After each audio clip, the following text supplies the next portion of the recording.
भारतीय स्वातंत्र्य चळवळीचा इतिहास ऐकला की आजही अंगावर शहारे आल्यावाचून राहत नाही.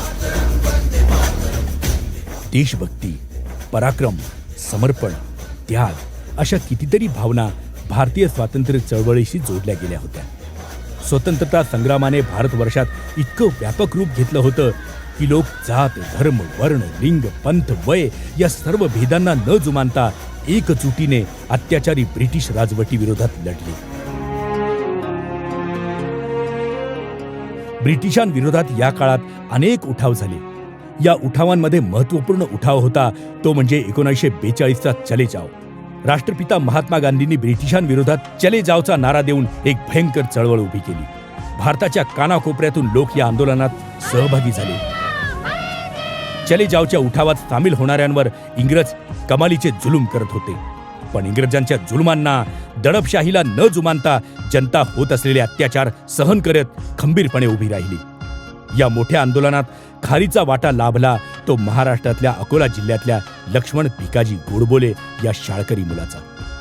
वयाने लहान पण तेजस्वी आणि चुणचुणीत असा हा लक्ष्मण लहान वयातच ब्रिटिशांद्वारे होणाऱ्या अत्याचाराविरुद्ध उभं राहून भारत मातेच्या स्वातंत्र्यासाठी जमेल ती मदत लक्ष्मणने केली. चले जावच्या उठावामुळे त्रस्त इंग्रज सरकार आंदोलनकर्त्यांना मारहाण आणि अत्याचार करत होते. एवढंच नाही तर आंदोलनकर्त्यांना मदत करणाऱ्यांवरही ब्रिटिश सरकार सक्त कारवाई करत होते. चळवळीचे जे कार्यकर्ते होते या कार्यकर्त्यांना काँग्रेसचे जे आदेश आहेत हे आदेश कसे पोहोचतील, त्यांनी हा सत्याग्रह कसा करायचा, कुठे करायचा, कोण्या मार्गाने करायचा याचं सगळं मार्गदर्शन एका सायक्लोस्टाईल पत्रकामध्ये दिलं जात होतं. आणि हे वाटपाचं काम राष्ट्रशाहीतल्या कुमार लक्ष्मण गोडबोले या केवळ 14-15 वर्षाच्या मुलाकडे हे सोपलेलं होतं. हा जो कुमार लक्ष्मण गोडबोले हा विद्यार्थी होता तर या विद्यार्थ्यांनी हे काम स्वतःहून घेतलेलं होतं.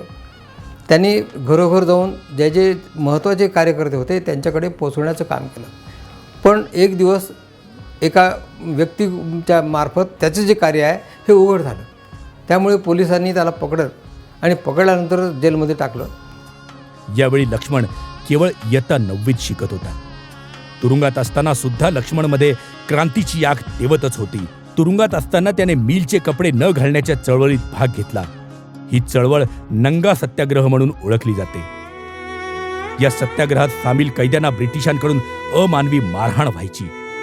वयाने लहान असलेला लक्ष्मण ही मारहाण सहन करू शकला नाही आणि परिणामी आजारी पडला. त्याच्यावर तात्काळ वैद्यकीय उपचार ब्रिटिशांनी होऊ न दिल्यामुळे अखेर तुरुंगातच लक्ष्मण मृत्युमुखी पडला. मरेपर्यंत त्यांनी गांधीजींच्या आदेशाप्रमाणे एक शब्दही आपल्या काँग्रेसचं जे ठरवलं त्याबद्दल काहीही सांगितलं नाही. लक्ष्मण भिकाजी गोडबोले हा भारतीय स्वातंत्र्य संग्रामातील अकोला जिल्ह्यातील एकमेव शहीद स्वातंत्र्य सैनिक आहे. इतक्या लहान वयात एवढं धाडस दाखवणाऱ्या लक्ष्मणला सलाम.